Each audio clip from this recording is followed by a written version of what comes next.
All right, let's talk about a pretty wild moment in history, the Glorious Revolution. I mean, this is basically the story of how an entire country decided to fire its king. And by doing that, they totally changed the rules of the game when it comes to power. So let's kick things off with a huge question. Imagine the leader of your country just starts acting like the rules don't apply to them. What do you do?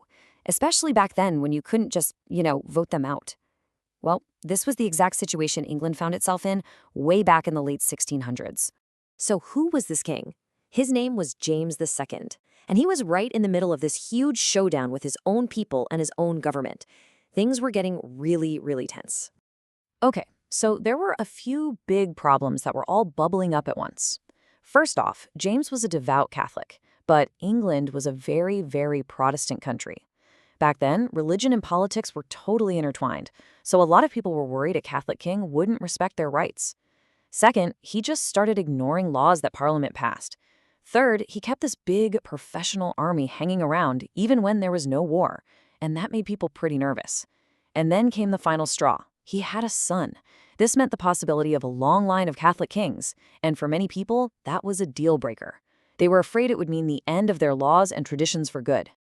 Now, to really get what's happening here, you gotta understand Parliament. Think of it as the country's rulemaking team, a group of people elected to make the laws. And the whole fight boiled down to one question. Who gets the final say, the king or this team that represents the people? King James was like, my power is absolute. And Parliament, they were like, no, it's not. So the whole country is on edge, right? And a group of really powerful English leaders decide they just can't sit around and wait to see what the king does next. So they cook up a plan. And it was a very risky one. Okay, their plan was seriously bold. A group of 7 high-ranking nobles got together and secretly wrote a letter. They sent it all the way over to the Netherlands, to the Dutch ruler, William of Orange. And this letter wasn't asking him over for tea. Nope. They were inviting him to invade England with an army to protect their freedoms. So you're probably thinking, why William? Why this guy from the Netherlands? Well, he wasn't just some random choice. He was actually married to Mary, who was King James's oldest daughter. And she was Protestant. This family connection was huge. It made the whole risky plan feel a little more legit. To them, it wasn't just some hostile takeover. They saw it as inviting the rightful heir to come and save the day. And guess what? William said yes. He got his army and his ships together and set sail for England. And what happened when he arrived was not what anyone expected. It's actually what gave this whole thing its famous name. For King James, everything just fell apart, and it happened fast. William's army landed in November of 1688, but there was no big epic battle. Instead, King James's support just vanished. His own officers, his own soldiers, they started bailing on him. And in less than a month, James looked around, realized he had no one left on his side, and he panicked. He fled the country and went to France. And that is why they call it the Glorious Revolution. Think about it. A massive change in government happened. A king was basically kicked out, and it all went down with almost no bloodshed. No giant, messy civil war. The king was gone, and the country got to avoid a total disaster. Okay, so the king is gone. What happens now? Who's in charge?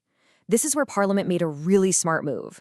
They said that by running away, King James had abdicated the throne. Abdicated is just a fancy word for quitting. So officially, the king quit his job. And that meant the throne was now empty, which gave Parliament a huge opening to decide what happened next. This was the moment Parliament had been waiting for. They had a golden opportunity. They were ready to offer the crown to someone new. But this time, it was going to come with some serious strings attached. This was a total game changer. For the first time, really, the future of the monarchy wasn't up to a king. It was up to Parliament. They were holding all the cards, and they were about to rewrite the entire rulebook. And this shift was massive. I mean, huge. They were moving away from what's called an absolute monarchy, where the king's word is law, period, to a constitutional monarchy. And in this new system, the king or queen's power is limited by laws, by a constitution. The new motto was basically, the law is king, not the other way around. So, to make all this official, Parliament drafted one of the most important documents in the history of democracy, the English Bill of Rights. This was it. This was the new rulebook. If you wanted to be king or queen, you had to play by these rules. So when Parliament went to William and Mary, the offer was crystal clear.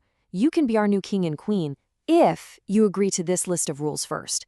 This document, known as the Declaration of Rights, spelled out exactly what a monarch could do, and even more importantly, what they could not do. So let's break down this power shift. On the one hand, a bunch of powers were taken away from the monarch. They couldn't just scrap laws they didn't like anymore, they couldn't raise taxes all by themselves, and they couldn't keep a permanent army without Parliament's okay. But on the other hand, all that power had to go somewhere, right? It went to Parliament and the people. They got freedom of speech and debates, the promise of free and frequent elections, and the right to complain to the king without getting thrown in jail. And this new rulebook wasn't just about who held power in the government. It was also a huge deal for regular people. It established some fundamental rights for citizens.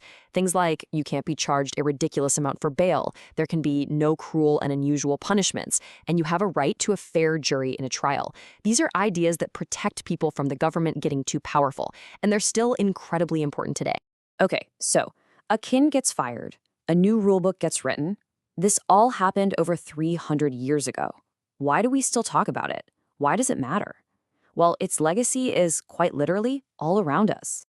And check this out. The English Bill of Rights, it was written almost 100 years before the American Declaration of Independence. So many of the ideas that the United States was built on, like freedom of speech and protection from an overreaching government, you can trace them right back to what happened in England in 1688. When you boil it all down, the Glorious Revolution really locked in two huge ideas that are the bedrock of most democracies today. First, a government should only rule if the people agree to let it. That's called consent of the governed. And second, absolutely no one is above the law. Not a king, not a president, nobody. And that brings us to a final thought to chew on. This whole event helps cement this powerful idea that the law applies to everyone equally. So as you go about your day, think about that. Why is that single idea still so important? And what does it look like when that idea gets challenged in the world today?